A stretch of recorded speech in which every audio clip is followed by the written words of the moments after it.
Without you being the experts on your kids, I think we're missing out on a really important resource to keep kids in the game for a long time and maximize their individual potential. So it means a lot to me that you would make time to come and listen and have a conversation. I also appreciate that you are dedicated to your own growth as a sports parent. I know we're all in different phases of navigating how to be a great sport parent for our players. And part of the Academy's vision and mission is to help you all in that process. So thanks for the time. Hi, would you register? Hello to anyone who just recently logged in. I'm just asking everyone to be sure you're muted until I invite you all to unmute and engage. All right, we will go ahead and get started. So today, I always start with not just our club mission and vision, but our program specific principles. I would like to invite someone to unmute and read our U5 through U10 Academy vision and mission. Can someone unmute and read that already for me? Well, let me know what Combs has to say and we'll go from there. Thanks. Someone open to reading that out loud for me? I can. Promote. Go ahead. No, you go ahead. You were now there. I've got a competition. All right. Promote fun, belonging, and development through parent engagement in their child's soccer experience. So as I said before, the purpose of these conversations, virtual conversations, is to create a partnership rather than create. What I want to do is break down any barriers that may be there in us working together, us meaning me, the club, but also coaches, in creating a great environment for your players.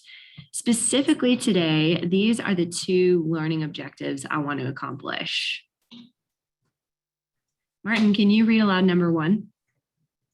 Yes, I will do whatever I can to help the club succeed and to support others to do the same, regardless of role. This is a value that we'll connect to specifically later on in the presentation. Thank you, Martin. And can I get a second volunteer to read our second learning objective?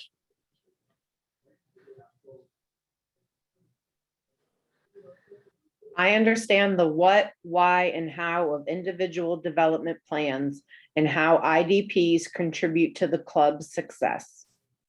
Awesome. So we've got a very theoretical learning objective, philosophical learning objective, and then a very practical outcome that I want you all to walk away with from this conversation.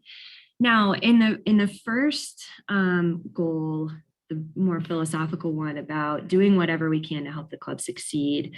When we say club here, what do we mean by the success of the club? How does the club define success? Well, we've laid that out in our mission and vision.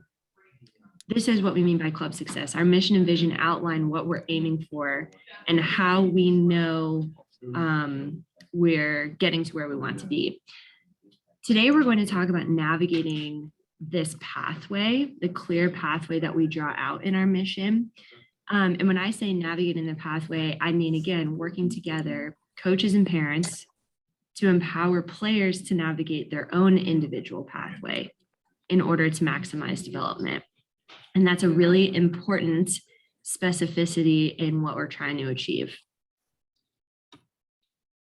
Take 60 seconds and write down your thoughts on the quote on the screen.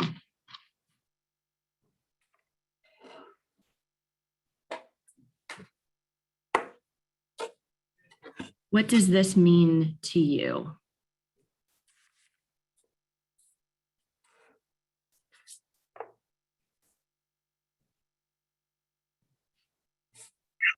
To me, it means to. I'm sorry, Sarah.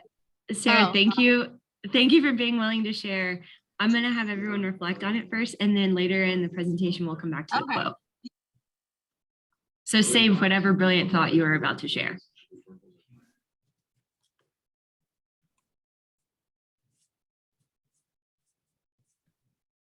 All right. Our pitch system provides a roadmap for our steps towards acting out the mission and vision. And today we're going to zoom in on the value of commitment. Now, when we talk about values, core values, it's important that we all speak the same language. Individually on this call, there's around 30 people here, and each of us may, define commitment in a different way. When we're talking about what we're trying to achieve with Louisville City and racing, our definition, this is how we describe or take ownership of commitment. This means that it's everyone's responsibility to have a clear understanding of expectations and why they are important. And these expectations or goals are formalized through our pitch individual development plans. Our commitment to resilience, our commitment is reflected in our resilience to achieve our maximum potential regardless of the circumstances. And each person's success is linked to each other's. If anyone's commitment is lacking, the entire group suffers. So I'm going to pause there and hear from you all either through the chat or out loud. When we're thinking about commitment and kids and the time of year that we're transitioning our players into, what sort of things start to come up, or what are you thinking about as we talk about commitment here?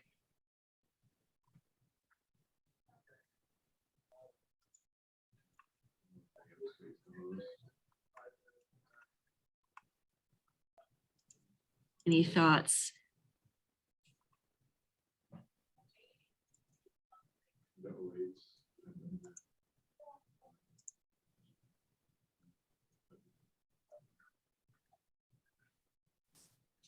We can come back to this. This process or commitment is connected to our mission in very specific ways. We talked about the pathway before, we talked about maximizing potential, we outline or call out best practices, process, and culture. So our IDP process is connected to all of these things, is related to all of these things. Best practices, what we know is positive for player development, and what we know is going to help us achieve our mission and vision. All right. So I want you all to think about again, what's the difference between a player or child-centered environment and a coach or adult-centered environment? And this is where I invite you all to come in and share your thoughts. What's the difference?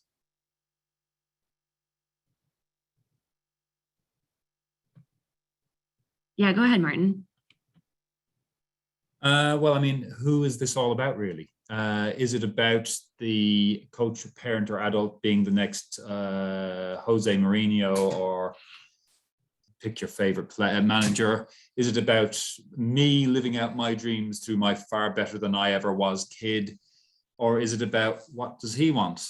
Which some days is just to pick his nose and give out about things, but some days it's to run around and play. Actually, most days it's picking his nose, but we won't talk about that. That would be Thank you, as always, Martin. So what does that look like? What does it mean to create an environment that puts the adults into the background and puts the player into the forefront? What does that specifically look like, whether it's on the field or, at home, before games, after games, during practice? What does that look like? What are some practical things you would expect to see?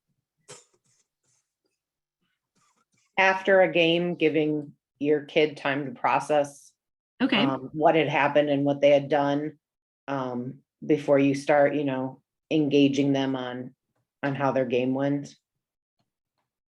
When I hear you say that, I hear considering their emotions, their emotional state before our own as adults.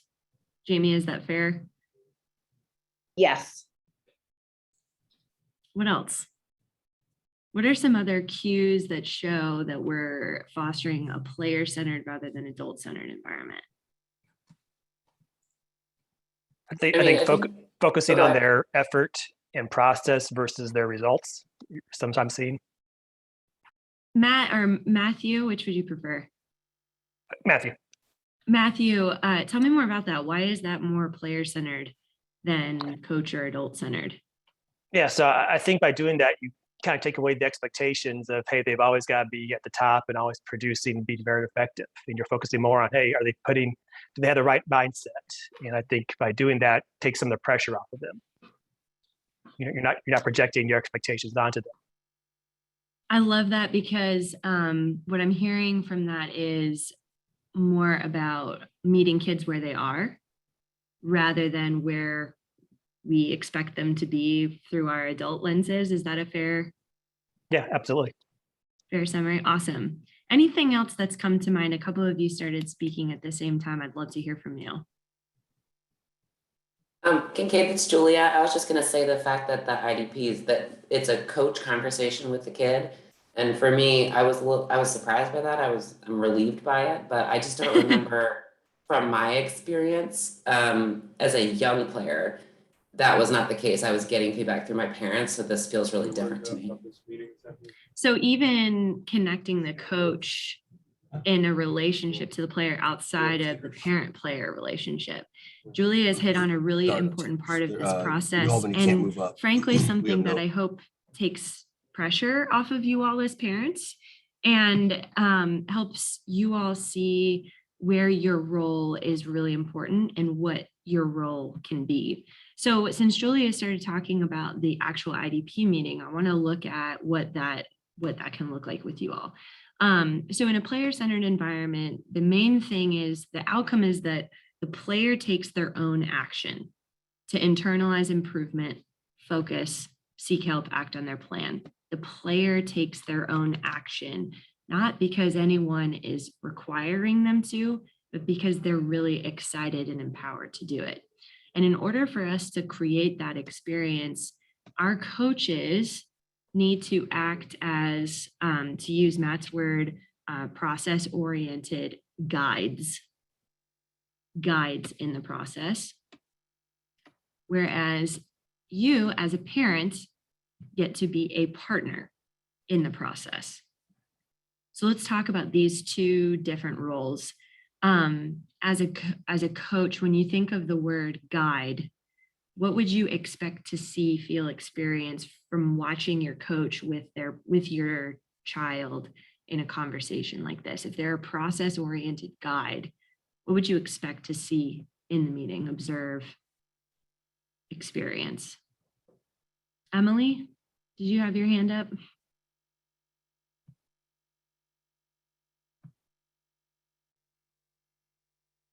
If not, that's okay.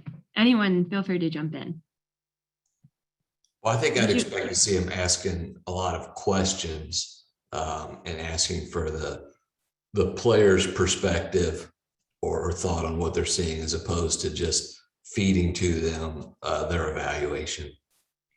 That's awesome, Brandon. How do questions put the player first? Because it's requiring the player to think about and sort of critically evaluate themselves and taking ownership there, thereby doing that, as opposed to just being dictated to them. Anything else? What would you expect to see if your coach is fostering a player-centered conversation in these IDPs? What would you expect to see? So we said questions, letting the player express themselves, share their perspective. Is there anything else? Asking the kids how they feel. Oh, tell me more about that, Jamie. Well, like instead of, the coach being like, you did this, you should be so excited. And, or you did this, you shouldn't be very happy about that. Just asking them how they feel and allow them to take pride and ownership for what they have done.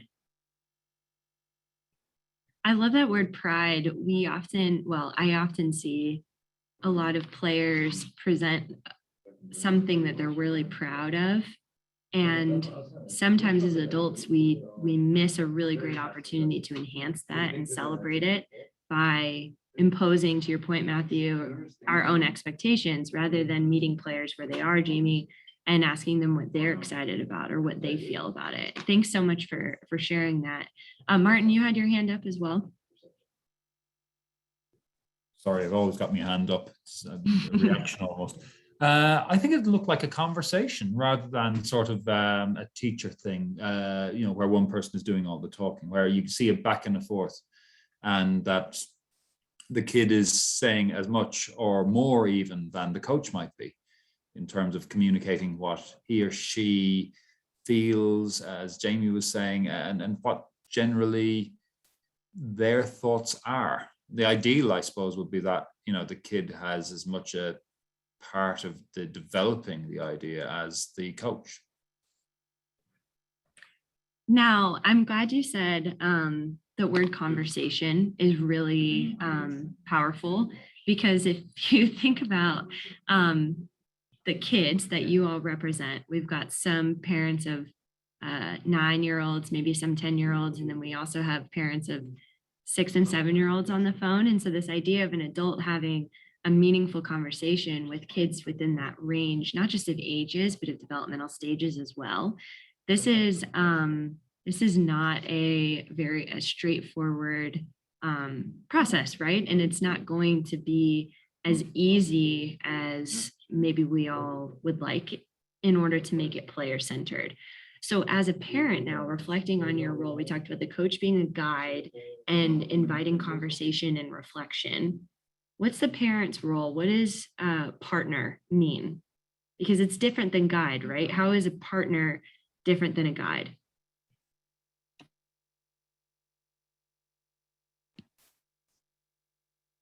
They're there to support, the decisions that the coach and the player have, had talked about and determined that they want to work towards. So you're there to, just give extra support, and love them, no matter what happens. I always get really happy when the word love comes up. It always does in these presentations, which seems kind of strange when we're talking about soccer, but we're talking about kids. And at the end of the day, like, these are human beings that we all care very much about. And we're starting from a place of love. And when we put that love into a player-centered box, to your point, Jamie, that role of support becomes so important, letting the player lead and being there to help them with the steps that they need to take. That's the partnership that I hear you describing. Does anyone else hear or think about other differences between guide and partner? When I think of a partner, I think of walking side by side as opposed to maybe the guide walking a half step ahead of the person they're leading. It's kind of visual, but that's the difference in my brain when I think of it visually. I think that visual is really helpful to really define and make clear what our roles are. Although the guide part, even that role being out in front, it's just a little bit ahead, right, Andrew? Like, not with a rope pulling or dragging everybody along behind. Is very much just a little bit ahead, based on the guide's desire to achieve mission and vision, the maximizing individual player development with the industry knowledge that we have to provide. But that side by side walking along the path visual is a really powerful one when you think about something like sport development. Anything else that comes to mind in thinking about these roles?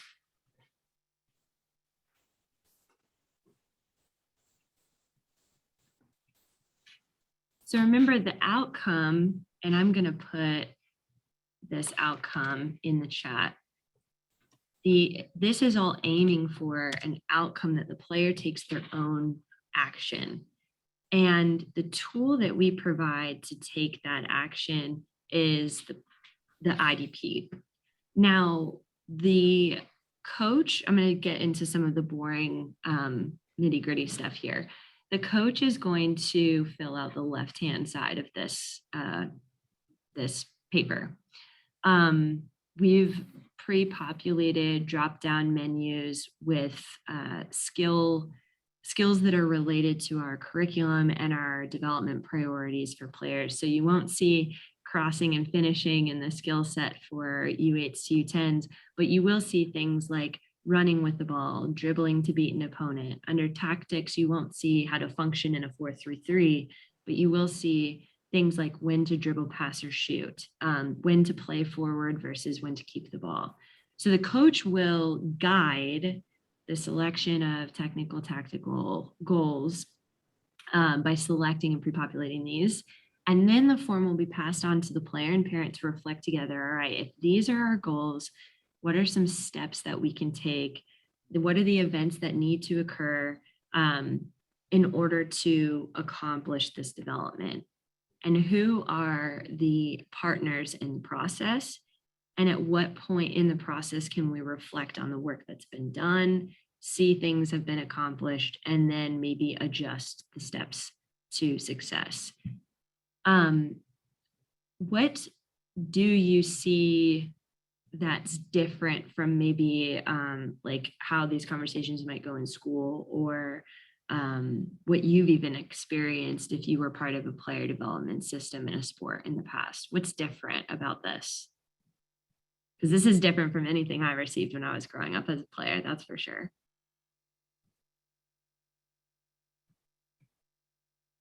Julia, no grades. Tell me why you're excited about that, Julia. Just have like PTSD, I think. I mean, I'm used to seeing with these, even like with school, but also with sports stuff, is like a list of what you're good at and a list of what you're bad at. And it's just really hard. I mean, I think even adults have this. It's hard to focus on anything but what you're bad at. And so I just like that this actually leads you in a different kind of mindset. I like that it talks about steps to success. So you're still giving them that guide. It's not, you know, you need to pass more. It's, you know, steps to get them to passing more versus just telling them what they need to do and they have to figure it out on their own. Excellent. Thank you both for your feedback. Is there anything else that's standing out to anyone? Stephanie, thanks for that insight. Stephanie says this is actually pretty similar to the approach now led with student-led conferences. It allows both for the child to express their own thoughts and feelings and then hear feedback or perspective from the coach and teachers. I'm proud to hear that this is falling in line with what we're seeing in schools too, because we've actually had educational resource specialists give some input on this. And frankly, I've learned a lot having grown in the sport industry and recognizing frankly some of our deficiencies in our educational training and evolving along the lines of best practices, not just for sport development, but for education has been really important to us. So Stephanie, that's good feedback that this is falling in more alignment and that the people who gave me advice actually know what they were talking about. So one thing I want to point out specifically that's missing from this document is a purple, black, gray, white placement. This is this is not the most important thing to us as a club.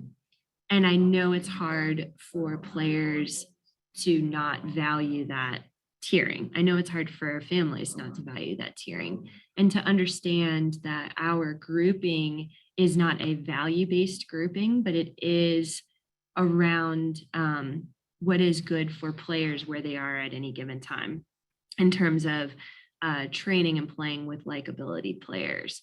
And our conversations will not be about what can I do to bridge the gap from X to R or C to B.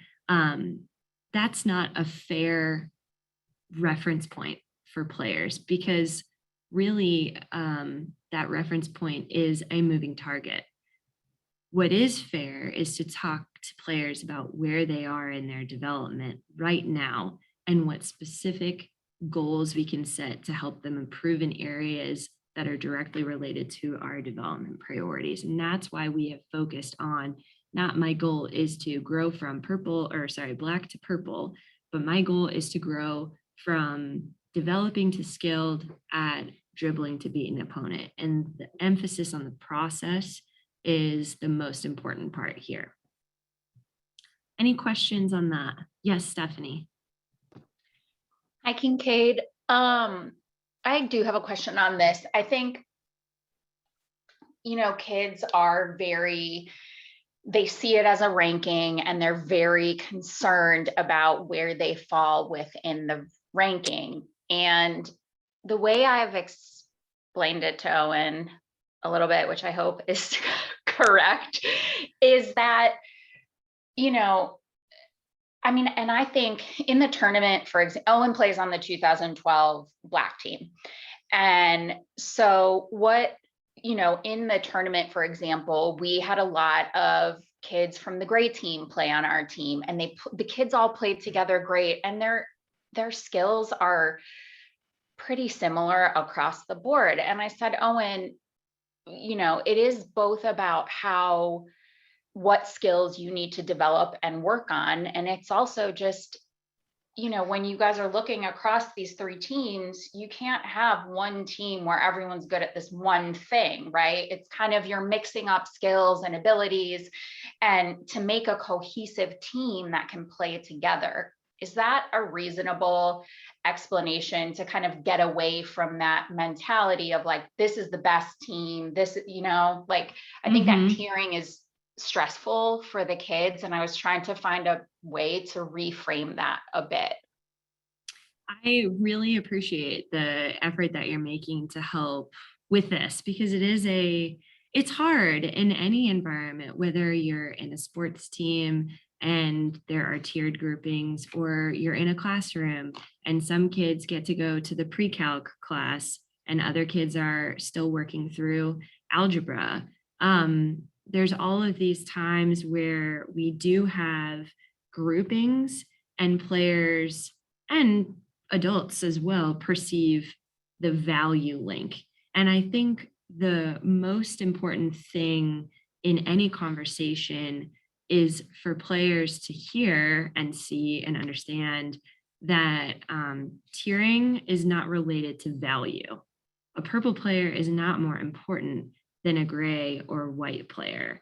And that takes a long time to get across, and it takes constant reinforcement from, conversations like you're describing, Stephanie, but also conversations like we'll have in the IDP, where we're emphasizing the process and the development of the individual in front of us, rather than comparing kids to other players or defining their success based on how they can get into X environment. And Stephanie, I think that how you're talking about that is really on point and valuable for sure. Kincaid. Yes.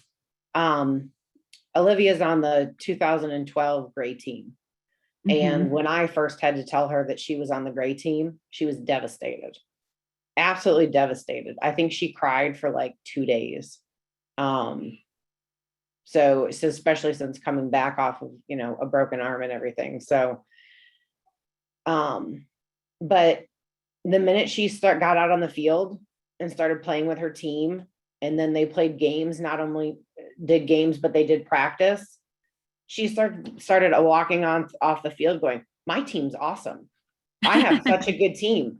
She was so excited. They ended up winning all their games this season. Her team plays so well together, and they like to go out after games and have pizza and stuff like that. So they've created their own little family amongst their team, and all those worries of, what team am I on, totally went away because she got out on the field and started playing and interacting with her team.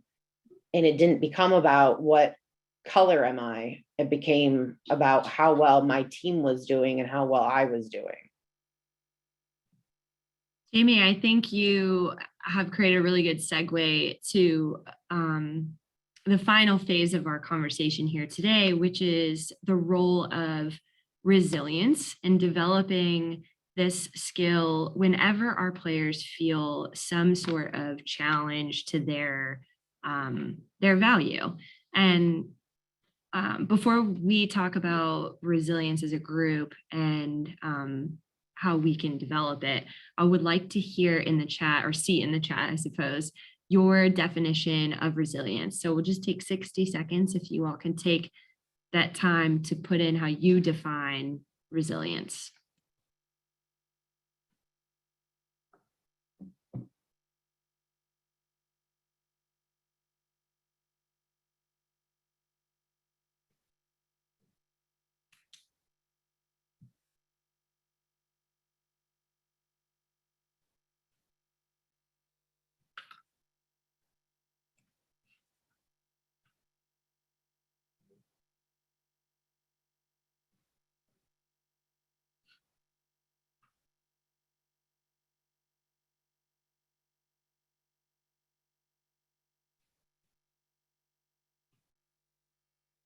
Oh, these are so great. I want to save these definitions. This is brilliant. Always having the intent of moving forward, even when the path is not straight. Stephanie, we'll talk about experience adversity in a way that's constructive. We'll talk about that specifically. Bounce back ability, some awesome word, the although made up, very awesome. Thank you all so much for sharing, learning from the icky stuff. Thanks, Julia. So this is so critical to the pitch value of commitment that we talked about earlier. Commitment is to the development process is reflected in a player's resilience to achieve their own maximum potential regardless of the circumstances. So we're going to watch this video, and I want you to think about, like, there are some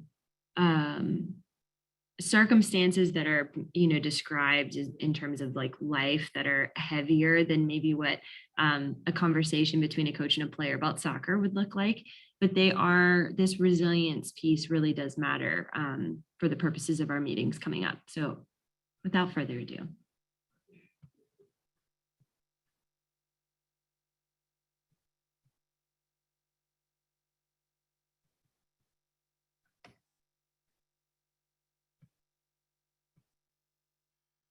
Why do some people do well despite serious hardships?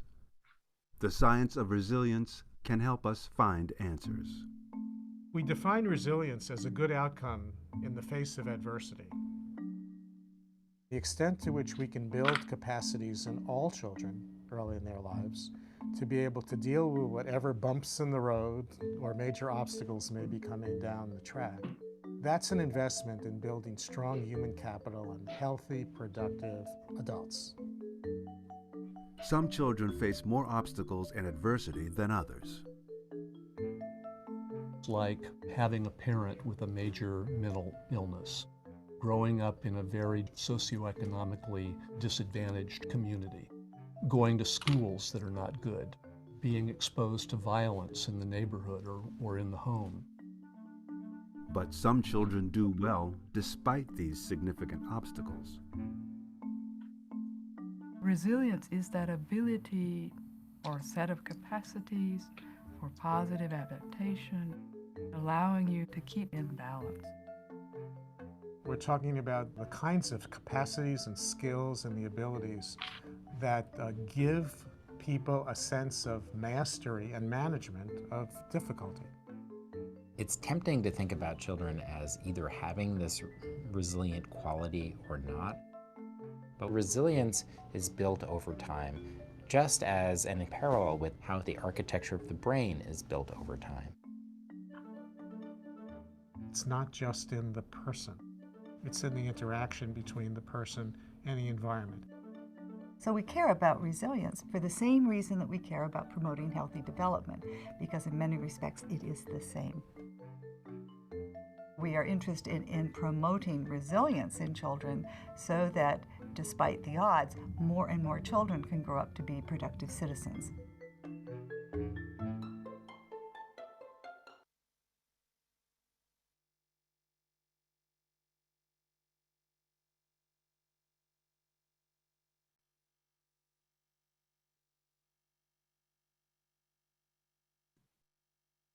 All right, so what does this have to do with our IDP meetings? Why is resilience important?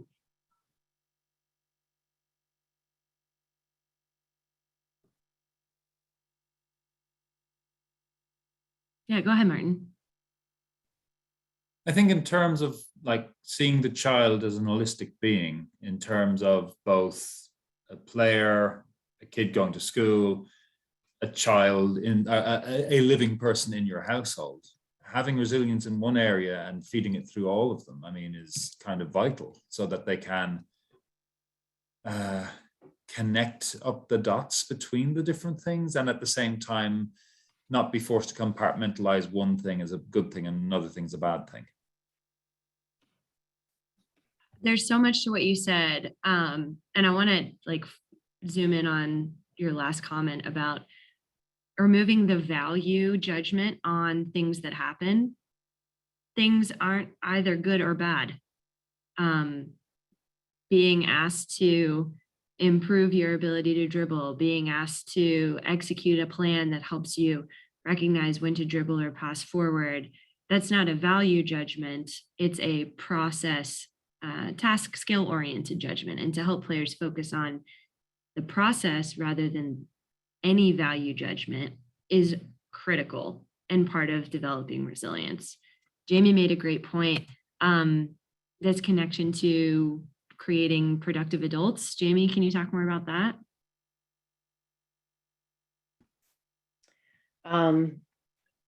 As they grow up, they're learning skills to help them, deal with changes, because as an adult, things aren't easy. You deal with job losses and different changes, and you need to be able to handle those changes and be able to transition through them and not be like devastated and not be able to go on. I'm sure you all have seen this slide before. It's one of my favorites to include it, particularly in conversations like this, because this is what we expect development and frankly life to be like. And this is actually what it is. And I appreciate, Jamie, you sharing some insight into, like the real life things that we're preparing kids to manage. How does sport participation prepare players to deal with life challenges?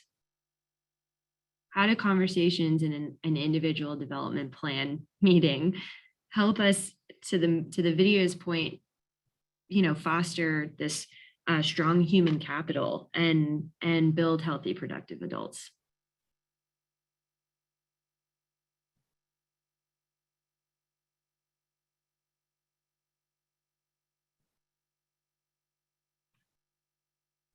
I think it helps prepare them for the real world. Like at my job, I get evaluated, once a month. I have a meeting with my boss telling me what I'm doing good, what I'm not doing good. Of course, it's not as nice as how we're talking to our players, but it prepares. I might just send that to him, like, hey, once you talk to me like this, but but it prepares them for the real world, it gets them to get a little bit of a tough skin, because once you're older, I mean, even as you get up as a player, coming on to a championship game, they're not going to be as nice of how they tell you that this is what I need you to do on the game. So it helps them build some tough skin once they get older, and they can take a little bit more feedback and not take it personal and be like, okay, yes, that's what I need to achieve this game, passing the ball or doing my one touches better or what have you. Excellent point, Sarah. And Maritza, please go ahead. Yeah, I was just gonna just back that and say, like they call it constructive criticism in my job. So, and I think it is a pretty good way to put it, just because, you know, as we go in all aspects of life, we will get criticism, you know, we'll get some feedback, which is not always, you know, a bad thing. I definitely agree with Sarah. Maybe some people don't put it as pretty as they should.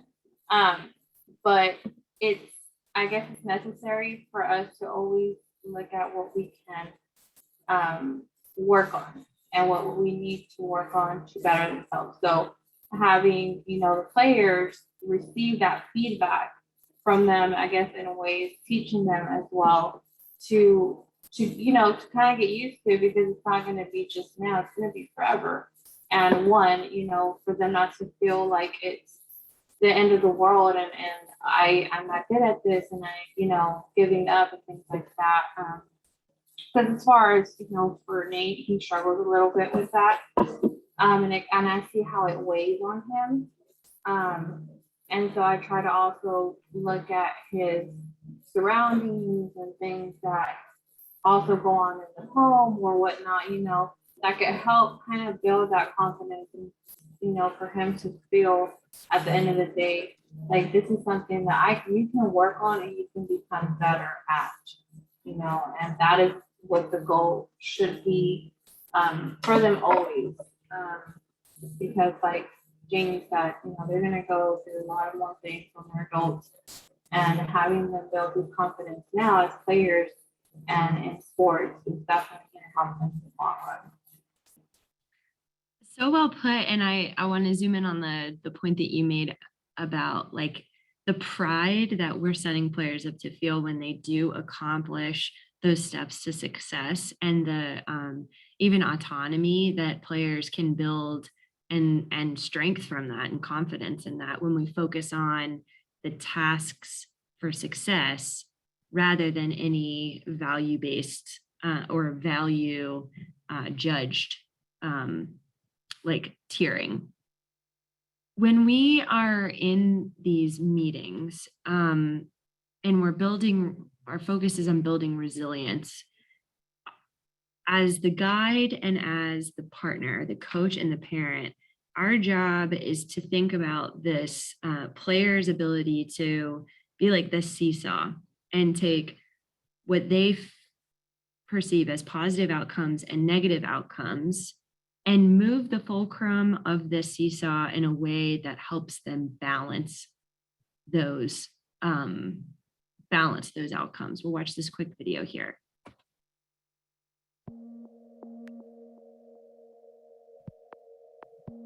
Resilience is the result of a highly interactive process between individual characteristics in the person and the environment in which that individual has developed.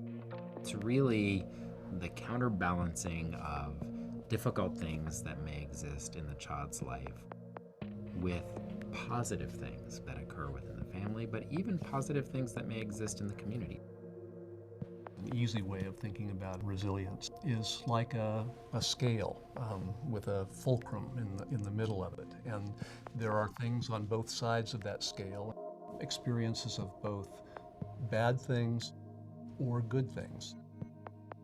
Our genes shape where the fulcrum is positioned at the start. There are certain genes that make a child more sensitive to the effects of maltreatment or parental neglect or witnessing violence. The fulcrum may start out kind of more towards one side or more towards the other side, and that's going to make a big difference in terms of how much these subsequent events affect things positively or negatively. So I want to stop there. And first off, I want to make clear, like, these conversations are not going to be as heavy as maybe this video feels, but there are going to be challenges presented to your players. And whether it's in an IDP meeting or some other obstacle down the road with their player development, as the partner in this process, what can you do for your player to shift the fulcrum? Because challenge can't be avoided. So what tools can you provide your player to shift the fulcrum in a way that helps them balance that that scale? What are some tools that you can provide, whether specific to the IDP or some other feedback experience that your player may get?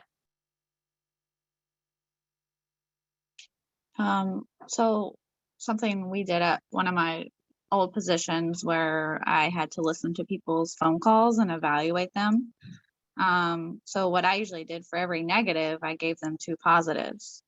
So, you know, if the player comes off the field and they say something they did wrong, well, boost them up with giving them 2 positive things that they did well, and focus more on that than the negative and help them balance. You know, yeah, you made a mistake, but you did these 2 great things. I love that. So not really hiding the fact that something went wrong, but also making sure they know that that thing that they perceive went wrong isn't more important than the 2 things that you observed that went well. I think that's a great tool. What other things can you provide for your players to help move the fulcrum? I also learned what the word fulcrum is doing research for this presentation. We can provide them with our time. Oh, that's great, Jamie. Tell us more about that. You know, our time to get them to work with them. You know, there may be things that they didn't do very well, and then there's things that they did well. So instead of them feeling like they've got the weight on their shoulders, we can give them our time and help work with them on the things that they need to strengthen. I love that. And frankly, I don't know if there is anything more powerful than the time that you can provide for your player and being a partner and available to help them and be one of those people to involve in their steps to success. Julia, what do you mean by modeling? Oh, well, this might be a little more personal to my kids, but you know, just modeling yourself as a parent in the things that you deal with. Like kids are so, especially my kids, they just pick up on so much, even so much younger. I mean, maybe our parent says that, I don't know. But that's just my experience, that they see you be able to do this, then they will start to do it without even really realizing that they're doing it. And that works better for me with my kids than I have a child that, like, if you give him lots of stuff, it's like nothing, just nothing. So you just model, which is harder because that means I have to walk the walk. So no pressure. Thanks, Kim. Well, thanks for taking that on. And Maritza, to your point, they're sponges, right? They're looking at all of us, coaches, parents, for cues on, like, how do I react to this? How do I respond? And if we're process focused, if we understand our roles, if I understand, you know, my responsibility as a guide, and, you know, parent understands their responsibility as a partner, it's easier as well for the player to navigate. All right, my job here is very clear too. So I think modeling is incredibly important as well. Thanks for bringing that up, Julia. So going back to the quote I showed earlier, to give some context, Dr. Jerry Lynch, is anyone familiar with Dr. Jerry Lynch? He is a nerdy soccer guy. He is the founder and director of the Way of Champions. He is a coach, mentor, and teacher. He guides coaches and athletes and parents really to explore the meaning and purpose of sport, particularly as a vehicle to help us understand the mental and emotional and spiritual components of the athletic game and how they apply to the bigger game of life. And when he talks about success, he stresses the process of it. It's an everyday, this is a direct quote, every day, minute by minute, moment by moment, day in and day out journey where we're learning lessons so that we're better off because of the failures and setbacks. So I want you to think about that quote, the quote on the screen. What's coming up for you all? Any thoughts?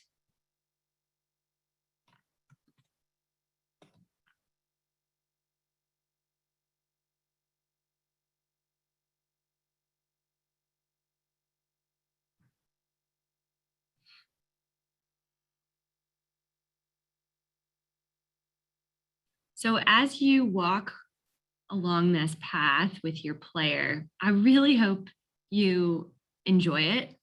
I hope that this is a great process for your partnership with your kids.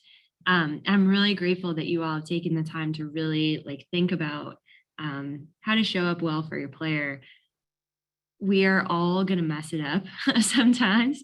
Coaches will, you all will as parents, players will get confused sometimes.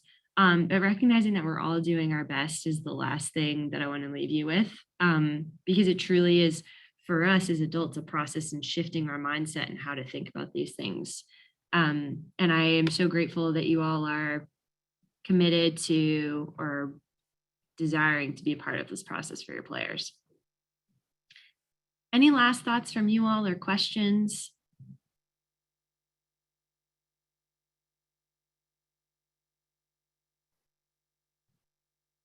What a great way to wrap up, Kristen. I'll just put that as my ending quote. Success is understanding the role of the coach, the role of the parent, and the role of the player. I'll just put that on the end of the presentation and quote you. Okay, Kristen. Thank you all so much for your time. I hope you have a wonderful day. Enjoy your IDP meetings, and I will see you on the field soon. Thank you. Thank you. Thanks very much. Thank Bye. you so much. Thank you. Have a good day.